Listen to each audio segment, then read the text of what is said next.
Kære busser, så er det blevet tid til biodiversitetskursus. Det er en kursusrække over 3 dage.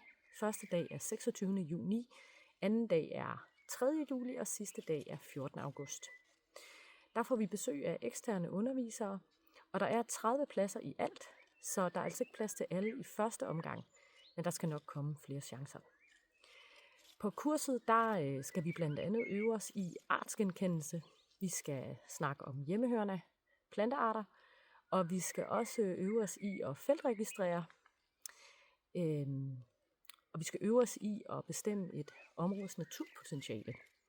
Vi kommer også til at stifte bekendtskab med begreber som trofiske kaskader og biota, og så skal vi ud og være ude i marken, ude i felten, hvor vi skal øve os på de her ting. Vi kommer også til at have noget teori indendør. Hvis du har lyst til at være med, hvis du har lyst til at komme med på biodiversitetskursus, så skal du gøre det, at du skriver en kort linje om, hvorfor netop du skal med, og det skal du sende til din gruppechef. Så enten Terkel, hvis du er i Bus Pleje, eller Christian, hvis du er i Bus Anlæg.